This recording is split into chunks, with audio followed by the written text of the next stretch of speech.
Hoje vamos falar da introdução às funções, capítulo muito importante da matemática e estudado nos 3 anos do ensino médio principalmente. Na página 30 diz assim: Introdução, a noção intuitiva de função. No estudo científico de qualquer fenômeno, sempre procuramos identificar grandezas mensuráveis ligadas a ele e, em seguida, estabelecer as relações existentes entre essas grandezas. O que isso significa? O que seriam grandezas mensuráveis?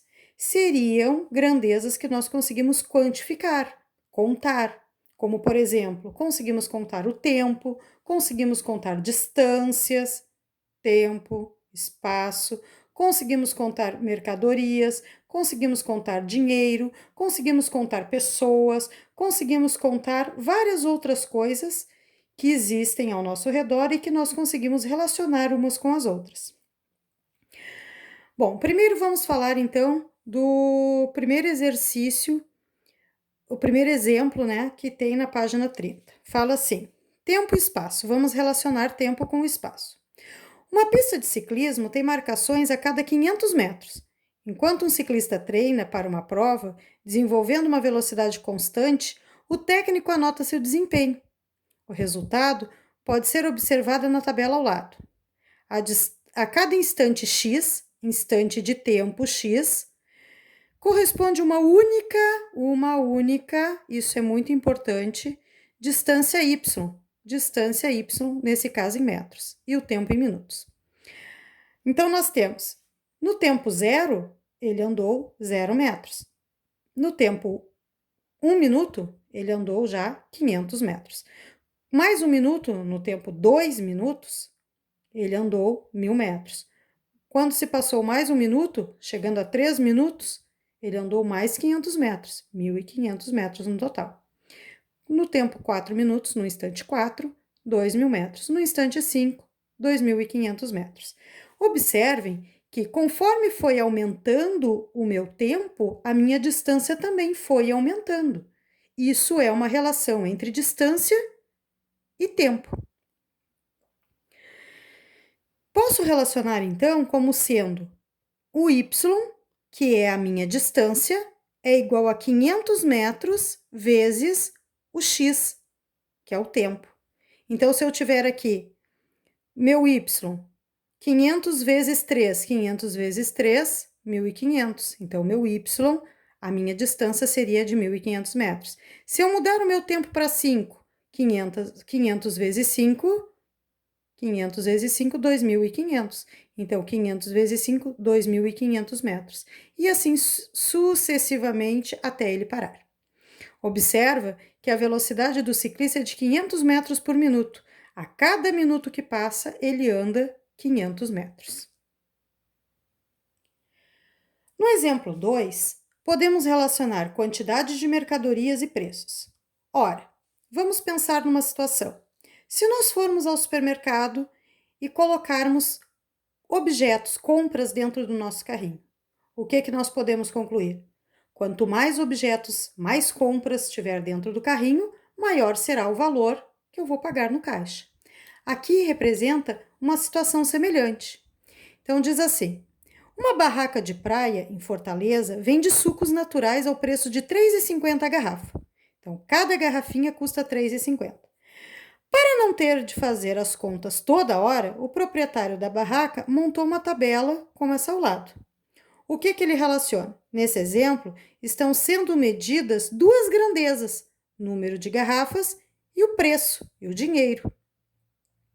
A cada quantidade de garrafas corresponde a um único preço. O que eu posso dizer? Que uma garrafa custa R$ 3,50. Duas garrafas, o dobro, R$ 7,00. 3 garrafas, o triplo, R$ 10,50. 4 garrafas, R$ 14,00. 5 garrafas, R$ 17,50. 6 garrafas, R$ 21,00. 7 garrafas, R$ 24,50. 8 garrafas, R$ 28,00. Quanto mais garrafas, maior o meu preço. Quanto menos garrafas, menor o meu preço. Bom, a cada quantidade de garrafas corresponde um único preço. Então, 2 garrafas terá apenas esse preço, 5 garrafas terá apenas esse preço. Aqui é possível, então, achar uma fórmula que estabelece uma relação entre o número de garrafas, que é X, e o preço Y. O meu preço Y vai depender do número de garrafas. Y garrafas, Y reais igual a 13,50 vezes o número de garrafas. Então, eu vou pagar de acordo com a quantidade de garrafas que eu comprar. Então, se eu tiver um número de garrafas igual a 3, 3 vezes 13,50, 10,50. Se eu tiver um número de garrafas igual a 7, 7 vezes 13,50, 24,50 é o meu Y. Então, aqui eu tenho uma relação de dependência. O meu Y, que é o preço que eu vou pagar, vai depender da quantidade de garrafas. Já o exemplo da página 31, o exemplo 3, relaciona número de passageiros com o valor da passagem em um ônibus de excursão. Então, diz assim: para fretar um ônibus, para alugar um ônibus de excursão com 40 lugares, paga-se ao todo R$ 360. Então, um ônibus custa R$ 360, desde que ele tenha 40 lugares. Então, no máximo, 40 pessoas, 40 passageiros. Essa despesa deverá ser igualmente repartida entre os participantes, entre os passageiros. Para achar a quantia que cada um deverá desembolsar, o valor Y em reais, basta dividir o preço total, que seria os 350, pelo número de passageiros X. Então, número de passageiros. A fórmula relaciona, então, o valor com o número de passageiros. Então, eu tenho aqui, se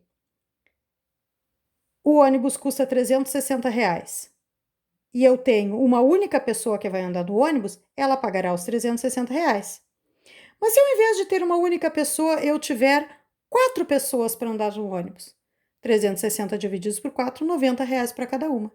Se ao invés de 4, eu tivesse 12, 360 divididos por 12, R$ 30 para cada uma. Ou 15 pessoas, cada uma pagaria 24. Ou 18 pessoas, cada uma pagaria 20. Quanto mais pessoas eu tiver para andar no ônibus, sendo que o máximo seria 40, porque o ônibus é de 40 lugares, menor seria o preço, grandezas inversamente proporcionais. Então, passageiros e o preço da passagem. Quanto mais passageiros, menor o preço. E eu tenho uma fórmula que eu posso relacionar o número de passageiros com o valor que cada um pagará. Então, o meu Y, que é o valor que cada um pagará, seria o R$ 360, que é o total do aluguel do ônibus, dividido pela quantidade de passageiros. Essa aqui é a minha lei de formação para esta situação. Os exercícios que seguem são todos baseados nesses tipos de exemplos.